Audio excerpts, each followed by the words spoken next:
SUVs, crossovers, they've taken on the world in all shapes and sizes, and ever since they entered the compact category, they've dented the sedans quite badly. But premium hatchbacks, they seem to be quite unfazed by it. Now there is a very interesting way to look at it. A premium hatchback is sort of a status symbol. It tells the world that you were willing to stretch, you wanted to go the extra distance, pay the money, pay the top buck for the best that's available. Whereas the compact crossover, that looks like a bit of a compromise, something that you settled for because you didn't want to stretch all the way to a mid-size SUV or a crossover or something even higher up.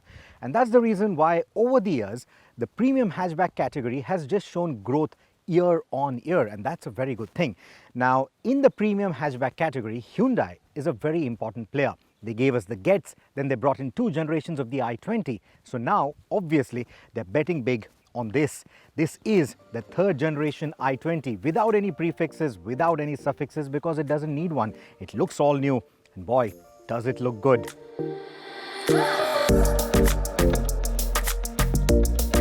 The sharp look of the new i20 makes it more aerodynamic than before, but you wouldn't buy a new car for its aerodynamic value, would you? But you will certainly want the car if the design is appealing.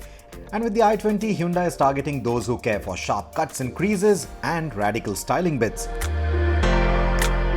Gone is the safe approach taken by the previous i20s, and in comes a more bold design language. Take the Z-shaped taillights for example, or the rear diffuser element that is even available on a practical diesel variant. To that effect, it even gets a splitter on the front bumper, which goes well with the exaggerated sculpting of the bumper around the fog lamps. The face of the new i20 looks quite handsome and quite sharp. Now that signature cascading grille, it's grown in size to merge with the headlamps. There's a complex detailing on the grille as well as the headlights. And I really like the detail, the attention to detail. You see these honeycomb patterns inside the headlight, looks quite nice. I also like how they've done the brow for the LED DRL signature. It's not too in your face, not something like the new upcoming Hyundai Tucson. This one looks not very conventional, but at the same time, it looks very nice, doesn't go too radical, too in your face, and I like that. I also like how they've included this small i20 emblem within the headlight, gives it a little bit of a sophisticated look. Now in terms of the bonnet, you see these 2 creases nicely converging into the Hyundai logo. Now this kind of a design trait, it's come from sports cars, and that is what gives this face a bit of an athletic stance, but it's also an ode to the original i20. Speaking of which, you also get these creases on the side, which again remind me of the Getz. But overall, I think it nicely maintains the lineage established by the Getz, and at the same time looks fresh, looks like a futuristic product, and looks quite handsome in the bargain.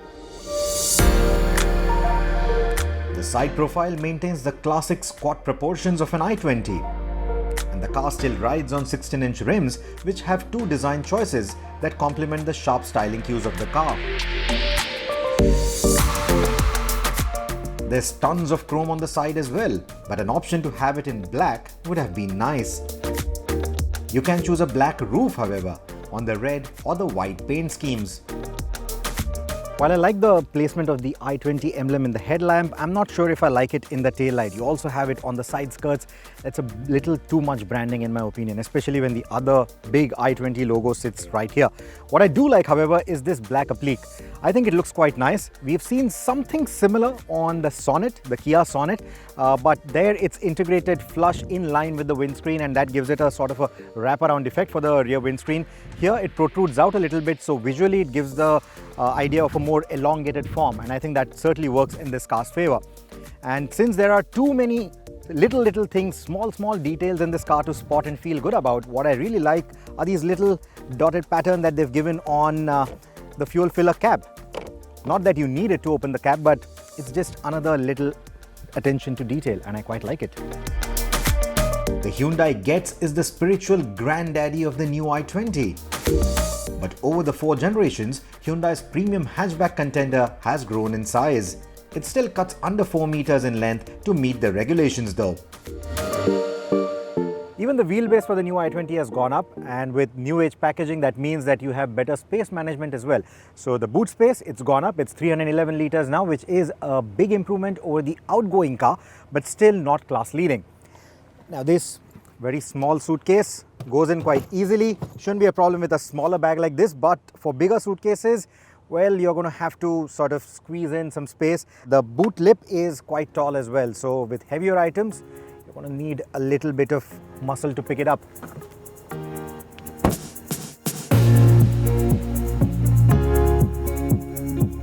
Rear seat space, that was always a problem with the i20, which was sort of okay until the time it was competing with the likes of the Polo.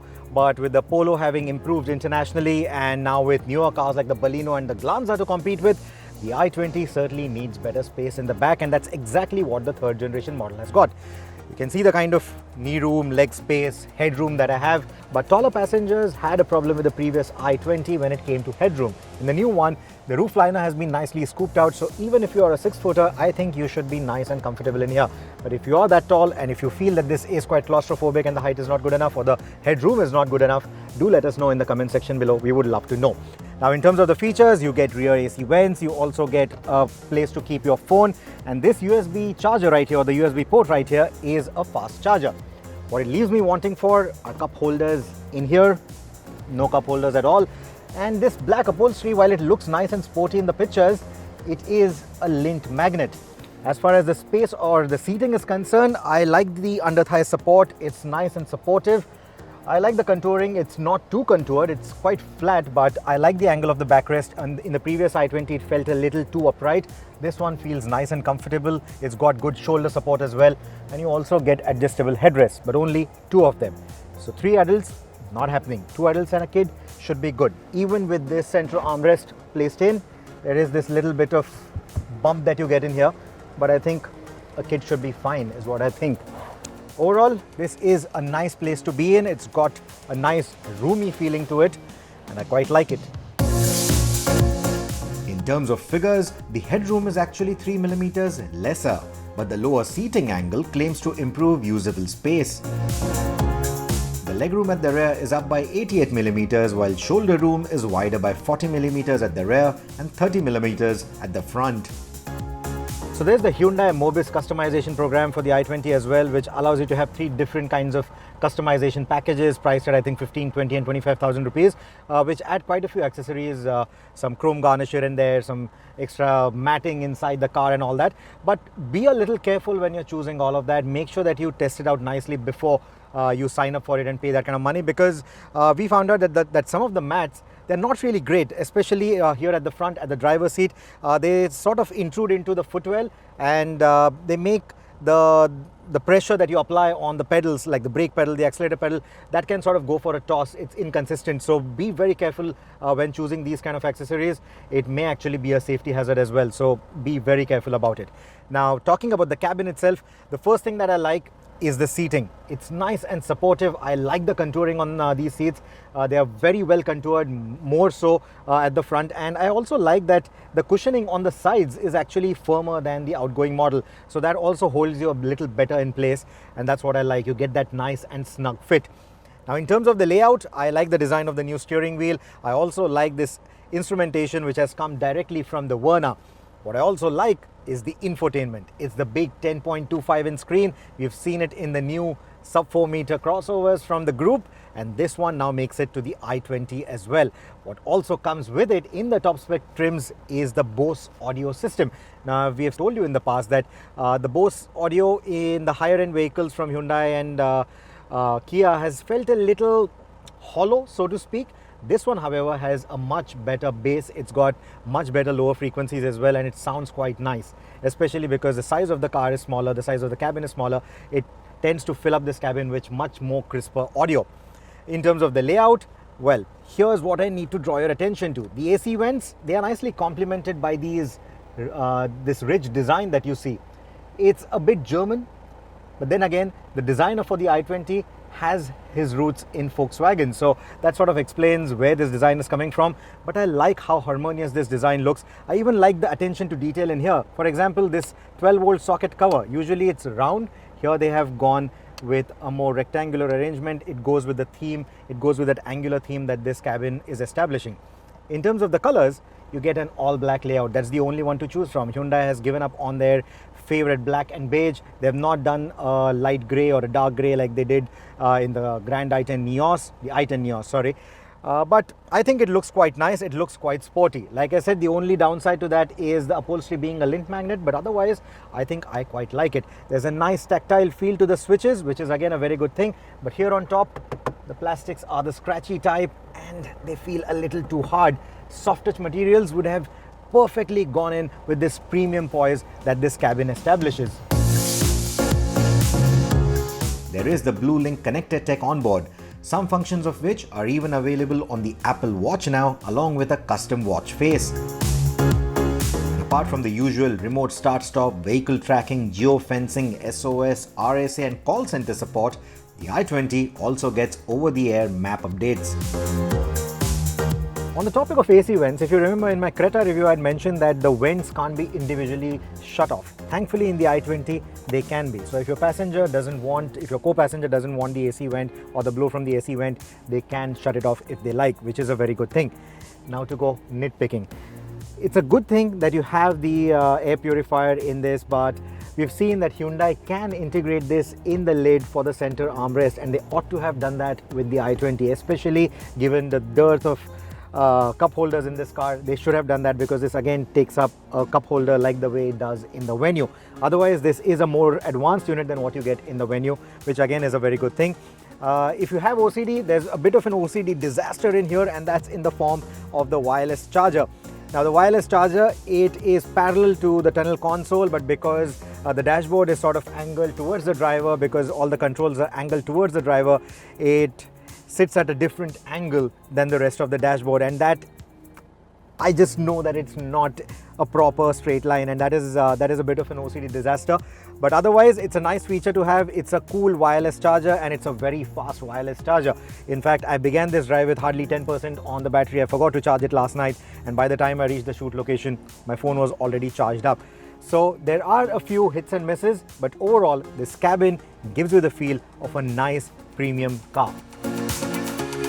The i20 secures the cabin with front, side and curtain airbags, but the latter are only available with the range-topping trim in typical Hyundai fashion. The i20 also comes with a high-line tire pressure monitoring system, ISOFIX mounts in the rear, hill start assist which works as intended, and most of the variants also come with emergency braking hazard lights, a reversing camera with dynamic guidelines and automatic headlights.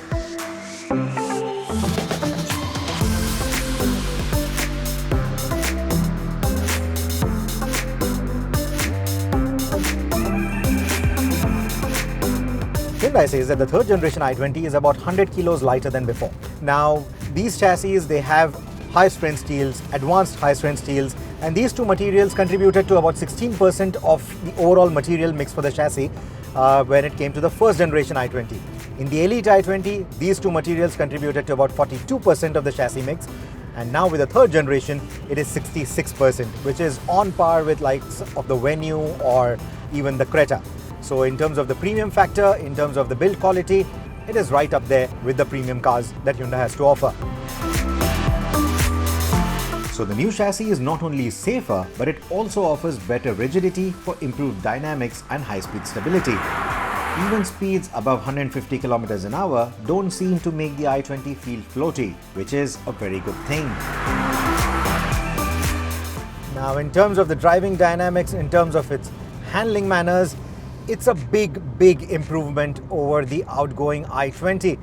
Of course, this is not the sharpest tool in the business. This is not the sharpest hatchback out there. I would still prefer something like a Polo, though it does show its age. But that said, this has a bit of an understeery nature. This does feel a little understeery, but it's not as pronounced as the old i20 or even for that matter, the current Verna. This one feels a little more precise than that, but it's certainly not as sharp as something like a Swift. It certainly doesn't feel as athletic around the bends as something like a Suzuki Swift. There is traction control too, and it didn't seem to kick in as often under acceleration or around bends as it did with the Creta or the Verna, which shows that the new chassis is quite sorted as well. But if you're a driving enthusiast and want to hit winding roads often, you're better off with a Polo or a Figo. In terms of the steering, it has a nice damped feel to it. It does lack feedback, but it doesn't feel as vague as the typical Hyundai steerings of the past, especially the one on the i20 as well. So this one has a much nicer feeling than that. It feels like a European car in that sense.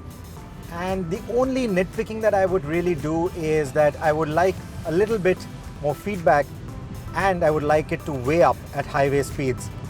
It remains quite light even at triple digit speeds. But what you're going to love about this steering is how nice and easy it feels to drive in the city. With every new Hyundai product, the braking is just getting better and better. That spongy feel is going away, and I like that. Especially with the new i20, the brake pedal feel is very confident, it's nice and progressive, and even without the rear disc brakes, the brakes feel nice and bitey and confident without feeling overwhelming even at highway speeds, and that's a very good thing. What you'll also like is the ride quality that this cabin offers. Now the new i20, it has a nice damped feel to its suspension setup, so even on bad roads like these, B roads, undulations at highway speeds, it takes on all of that quite nicely. It's only the sharper bumps or the narrow speed breakers or the joints in the road, that is where it makes its firm edge evident. It feels a little European, so to say. It's not something that's a deal breaker at all. In fact, I like the kind of ride quality that this car now offers. A lot of you asked us if the ground clearance of this car is a matter of worry. Well, not exactly. We've driven on some B roads, we've gone over tall speed humps, we've taken it through some deep potholes, and we haven't scraped the underbody anywhere. So you have to maintain the kind of caution that you would with a sedan or a hatchback. If you don't want to do all of that, you're better off with a crossover or an SUV. A crossover or SUV will also give you a more commanding view of the road, whereas the i20 is your typical low-riding hatchback, but I quite like it. So Hyundai has widened the front windscreen by 50mm. While that may not sound like much, it does aid in better visibility. Not like the previous i20 had any problems with visibility, but additional space, additional visibility always helps. It just makes the driving a little bit safer. To that effect, even the A-pillars are nice and slim, so you get a good cornering visibility as well.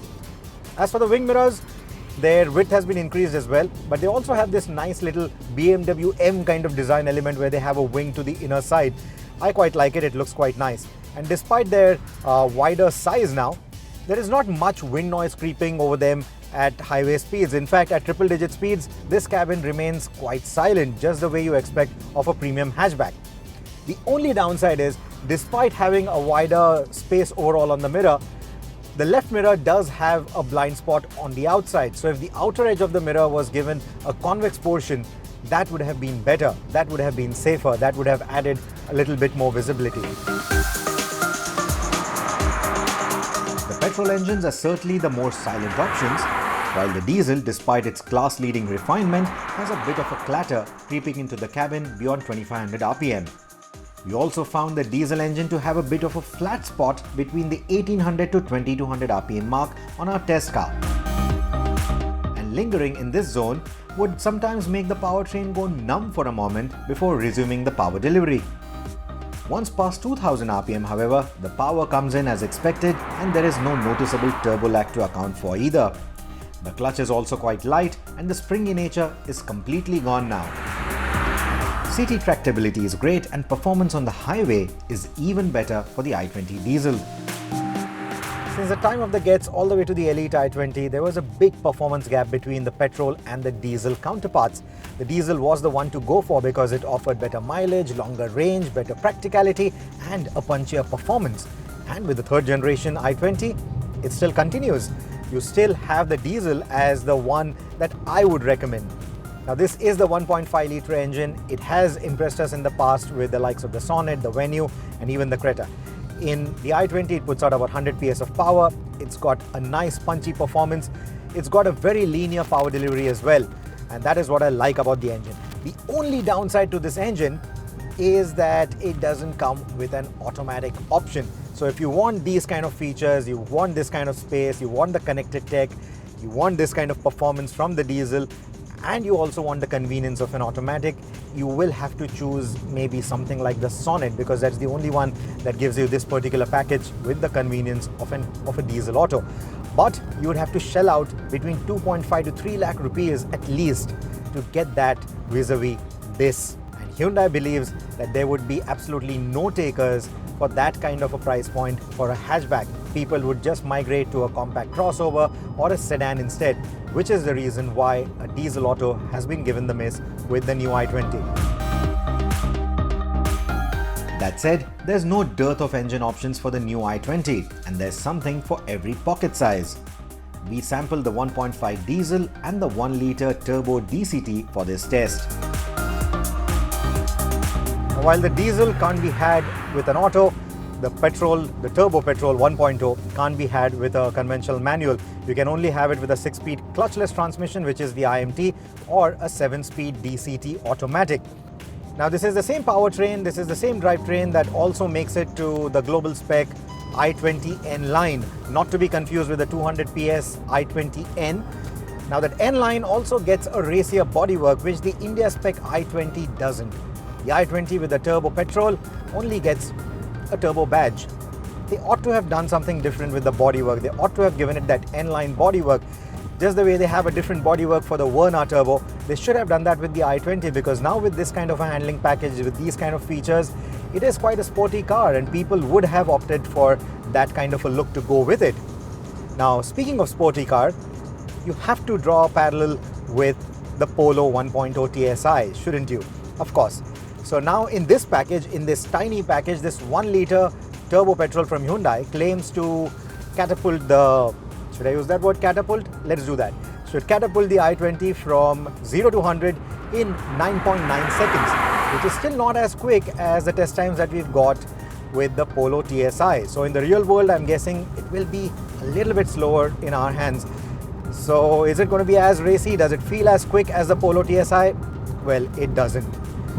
In fact, if it is the joy of driving that you're looking at with the i20, like I said, it's the diesel that I would still go with.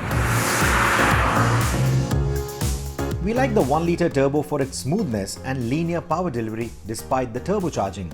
If you are going to treat the new i20 as a city car, this is the powertrain that we would recommend. It doesn't feel very quick at low revs, but drives well around town, and the harder dab of the throttle will build speed quite rapidly for overtakes or for negotiating a gap in the traffic. To that effect, the gearbox is quick to respond, but it would have been nicer with paddle shifters. But the i20 Turbo will also make you stretch your budget quite a bit. Now the all-important question, is the new i20 worth the price? Because it is a tall asking price, especially for the range-topping variants. Now the short answer to that is, yes, it is worth the price. Let's try and explain with a longer answer. So Hyundai says if you were to compare the Asta O variants of the outgoing Elite i20 versus the new i20, the sum of all the features that the new i20 offers is about 190,000 or 2 lakh rupees. Take that with a pinch of salt, of course, but there's no denying the fact that all these features do add up, do give you that feel-good factor, and do make this car feel quite premium. And that is certainly worth in terms of the value. The value for the asking price is certainly up there, because there's no other hatchback that offers you these kind of features. And the amount of money that you're paying over and above the outgoing Elite i20 is not as much as the sum of all these parts. Now the bigger question is, will you want to stretch all the way to this particular price point for a hatchback? And the answer to that only lies with you. You see, the whole idea of a premium hatchback is that it should give you the convenience of the hatchback size without making it feel like a compromise when you compare it to a mid-size sedan. And I think the i20 does that quite nicely. It's always done that. It's always given you the level of features that, say, something like a Verna offers, without needing that extra space, without needing that extra size when you're driving the car in tight parking spots or in crowded cities. That's the whole idea or the appeal of a premium hatchback. And that is why it appeals to the cosmopolitan audience a lot more. And the new i20 continues to do that very well, because this, like I said, is the only hatchback that gives you the kind of features that it does. Connected tech, the Bose audio, the kind of drivability, the kind of engine options. There's no other hatchback that does that for you. So if you were to choose this over a mid-size sedan purely for the size of it, I think you would make a very good choice.